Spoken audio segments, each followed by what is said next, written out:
My Berkshire Hathaway stock cost me $16 a share, and it's now selling for almost $300,000 a share. That's been a very good investment. It took a long time, and it was a long-term investment where I liked the people I was investing with, and I liked the companies I was investing in, and I just sat there for more than 50 years. Lo and behold, it's worked out very well. The world is full of foolish gamblers, and they will not do as well as the patient investors. If you invest the way people gamble in casinos, you're not going to do very well. It's the long-term investment that works best. But if you like the action of investing, sometimes winning, sometimes losing, just like people like the action when they gamble in a casino, those people are not my people. I like the long-term investors who figure out something that's going to work over the long term and buy that. The sooner the Chinese people gamble less and invest patiently for the long term more, the sooner they will do better.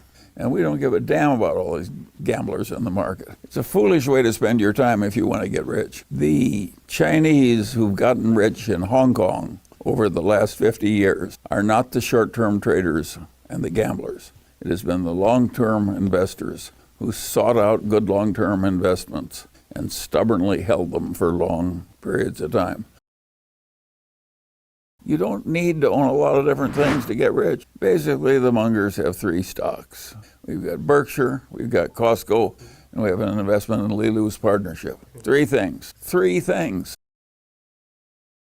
There's a saying in America they call a long attention span. They can keep their mind on a game or an activity for a long time until they've solved it. And the Chinese do have a long attention span. And that is a hugely desirable quality because you're more likely to get the right answer if you think deeply and hard about a subject for a long time. A lot of people think there is such a thing as truth in the markets, that the market is going to tell you something just by bouncing around. That is not the way Berkshire Hathaway or Charlie Munger invests money. We have a view as to what the intrinsic value is of what is being traded, and we only buy it when we think it's worth more than we're paying. So we're trying to make a long-term investment by waiting for something to be underpriced and then buying it.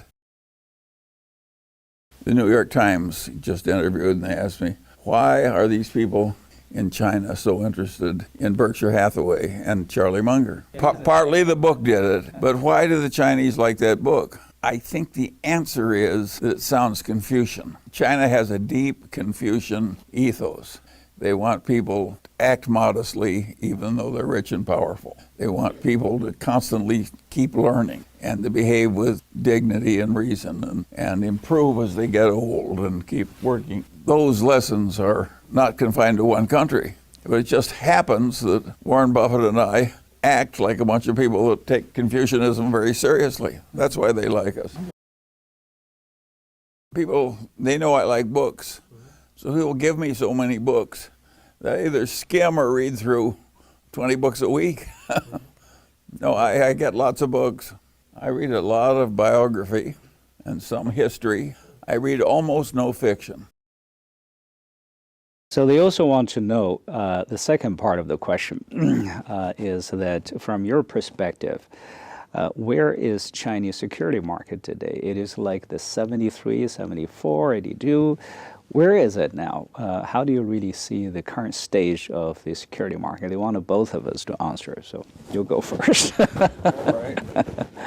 I think there's more value for the investor if you buy the best companies in China or the best companies in the United States. I think that at current prices, the best companies in China are selling cheaper than the best companies in the United States. So I think the Chinese don't have to go abroad to find good investments. They've got plenty right in their own country.